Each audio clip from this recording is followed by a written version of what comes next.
जो कि आपने बताया आपने किस तरीके से किया। मॉक टेस्ट पे आता हूँ मैं, ठीक है। मॉक्स का क्या रोल आपको लगता है तैयारी में है और आपने कैसे यूटिलाइज किया? प्रीलिम्स के पहले आपने कितने मॉक्स दिए, कब देना शुरू किया, और थोड़ा सा इस फेज के बारे में बताइए। सबसे पहले सर मैंने थोड़ा सा शुरू में 1-2 महीने पढ़े, अप्रैल और मई। फिर जब लगा कि अब कुछ ठीक ठाक पढ़ लिया है तो अब मॉक देना शुरू करता हूँ। ये ठीक ठाक का मतलब क्या है? मतलब एक बच्चा का सवाल ये होता है कि यार मेरा सिलेबस खत्म नहीं हुआ, मैं मॉक दूं या ना दूं। मुझे लगता है आपने जब तैयारी अप्रैल में शुरू की तो आपका सिलेबस तो नहीं खत्म हुआ होगा। कितना परसेंटेज सिलेबस हुआ था तब आपने मॉक देना शुरू कर दिया था? मैथ्स का तो जो मेरे को पढ़ना था वो पढ़ चुका था मैं। रीजनिंग में तो प्रैक्टिस ही करनी थी।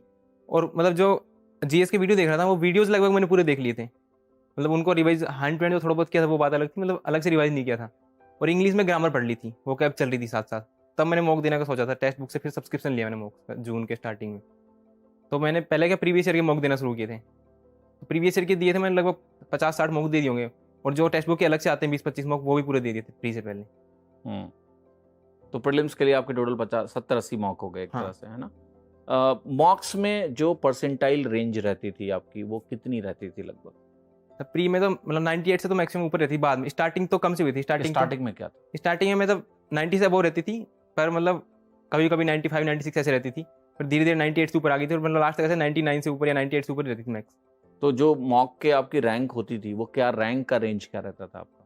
तो मॉक में तो सर पता नहीं, कई लोगों के बहुत हाई स्कोर होते थे। मॉक में ऐसा था कि मेरी 100 के आसपास रैंक आ जाती थी। कई बार 200-300 भी आ जाती थी। तो 100 से कम तो कम ही आई है कि 2 बार आई है 25-30 के आसपास। मतलब आपकी मॉक में रैंक 3 कभी नहीं थी? नहीं। ये बहुत अच्छा पॉइंट है। देखिए मॉक में क्या होता है, एक तो ये मॉक्स ऐसा नहीं होता कि लाइव मॉक्स होते हैं कि हाँ, घंटे भर में खत्म हो रहे हो। तो कई बार आप देखते हो कि टॉपर है, 25 मिनट में उसने पूरा स्कोर कर हाँ, रखा है, मैंने सर राइट? देखा है कि 200 में से 200 प्री के मॉक में। फ्री में आ जाते हैं। तो आई थिंक इम्पॉर्टेंट ये है कि कंसिस्टेंसी कैसी है। अगर आप मॉक में एक कंसिस्टेंट रेंज में, जैसे ये कह रहे हैं ना कि हमारा 100-200 रैंक के आसपास रेगुलर रहा है, तो वो बंदा फिर आराम से एग्जाम में जो है टॉप कर सकता है, रैंक 1 भी ला सकता है, रैंक 2 रैंक 3 भी ला सकता है। बहुत बढ़िया। ठीक है, मॉक के एनालिसिस कैसे करते थे आप? फिर मॉक में जैसे पहले मॉक दिया, फिर उसके बाद पहले जो क्वेश्चन गलत है वो देखता था। फिर टेक्स्ट बुक में आता था, टाइमर दिखाता था कि एवरेज से कहाँ ज़्यादा टाइम लिया तुमने। वो सारे क्वेश्चन देखता था। और फिर जैसे मेरे को लगता था कि कोई क्वेश्चन में मैंने कर तो दिया उस टाइम पे, पर ज़्यादा दिमाग में स्ट्राइक नहीं किया, जैसे आंसर सही हो गया तो वो भी मैं देखता था। और फिर जैसे 4-5 मॉक 5 मॉक हो गए इकट्ठे, एक एक का तो मैंने एनालिसिस वो थोड़ा थोड़ा कर लिया। 5 इकट्ठे हुए तो 5 को लेकर बैठता था मैं। इनमें से एक पैटर्न बनता है वो आपका कि इस टॉपिक के क्वेश्चन लगातार गलत हो रहे हैं। फिर मैं वो देखता है किस टॉपिक्स के लगातार गलत हो रहे हैं, कहाँ पे लगातार गलती हो रही है। फिर उस टॉपिक को रिवाइज करना, फिर अगला मॉक देना। नितिश, एक सवाल है यहाँ पर। एक बहुत अच्छा पॉइंट आपने रेज किया जो आई थिंक अभी तक किसी ने डायरेक्टली इसके बारे में बात ही नहीं करी थी। कि आपने बोला कि एक मॉक दिया उसको तो एनालाइज करते ही जा रहे हैं, लेकिन जब इकट्ठा हो गए मेरे पास 5 मॉक, तो वहां से पैटर्न एनालिसिस, आई थिंक यही सबसे इंपॉर्टेंट स्किल है जो लोगों को समझना है। सिंगल मॉक अच्छा खराब कुछ भी हो सकता है, but that doesn't show any picture. When you see the pattern कि भाई मेरा ये टॉपिक बार बार क्यों गलत हो रहा है, ठीक है, वही की एरिया है कि यहाँ मुझे इंप्रूवमेंट की नीड है, ठीक है। तो ये एक थोड़ा सा इसके बारे में मैं एलेबोरेशन चाहता हूँ आपकी तरफ से, थोड़ा और एलेबोरेट करिए। सिंगल मॉक के एनालिसिस में कितना टाइम लगाते थे आप? सिंगल जब प्री का मॉक होता था तो मैं आधे घंटे में एनालिसिस हो जाती है, आधे घंटे के अंदर अंदर। कोई नोट्स वगैरह, बुकमार्क वगैरह कुछ बनाते थे आप? नहीं, बुक मार्क वगैरह नहीं बनाता था मैं। जैसे कोई टॉपिक का नाम लिया, टॉपिक में लगा था क्वेश्चन गलत, तो टॉपिक का नाम में लिख लेता था कि इस टॉपिक को पढ़ना है। अच्छा, तो उसको फिर कैसे पढ़ते थे आप उस टॉपिक को? जैसे लेट्स से मैथ्स है, मैथ्स से मान लिया कोई पर्टिकुलर टॉपिक है, लेट्स से ट्रिग्नोमेट्री, उसके क्वेश्चन आपके गलत हुए, आपने नोट कर लिया, तो उसको कैसे पढ़ोगे फिर आप? ट्रिग्नोमेट्री के जो मैंने नोट्स बनाए थे ना, उसके जितने भी फॉर्मूला, ट्रिग्नोमेट्री में बहुत फॉर्मूले हैं, तो ट्रिग्नोमेट्री के सारे फॉर्मूलाज पढ़ लिए। और जो मैंने क्वेश्चन लिखे थे पढ़ने के टाइम इंपॉर्टेंट, वो क्वेश्चन वापस कर लिए खुद से। क्वेश्चन देखे सोल्व खुद से कर लिए। और फिर मैंने जो अभिनय सर की बुक से सोल्व किए थे, मैं बुक से भी कुछ इंपॉर्टेंट क्वेश्चन कर लेता था। फिर अगला मॉक देता था उसके बाद।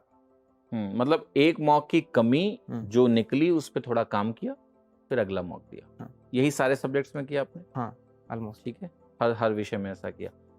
Coming to the next thing, जो पैटर्न एनालिसिस आपने करी, ये 5 दिन में आप करते थे, क्या ये कंटिन्यूअस आपने किया हुआ है?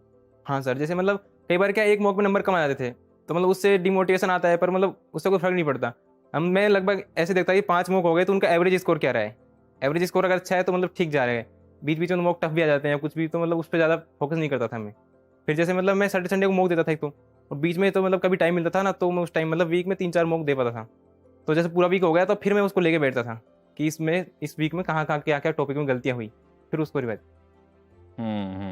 सो ये बहुत बढ़िया पॉइंट इन्होंने बताया और मैं कहता हूँ सारे पेरेंट्स को ये फॉलो करना चाहिए कि आप एक मॉक टेस्ट देख के खराब स्कोर देख के डिस्करेज ना हो, 5 मॉक टेस्ट कम से कम एवरेज निकालो। मैं भी ये लोगों से बोलता हूँ, मुझे कोई मैसेज करेगा कि सर ये मॉक में मेरा 80 नंबर आया, तो मैं कहता हूँ कुछ नहीं पता चलता इससे, मुझे अपने 5 मॉक्स का एवरेज बताओ, क्योंकि एवरेज से पता चलता है कि एक्चुअल स्टैंडिंग क्या है, पैटर्न क्या है, अदरवाइज कैसे बोल सकते हो आप। ठीक है नीतीश, एक तो होता है कि एक चीज़ को पढ़ना, सिलेबस ख़त्म करना, लेकिन रिवीजन बड़ा इंपॉर्टेंट होता है। जैसे मैं ऑलवेज बच्चों से कहता हूँ कि wise students always revise, right?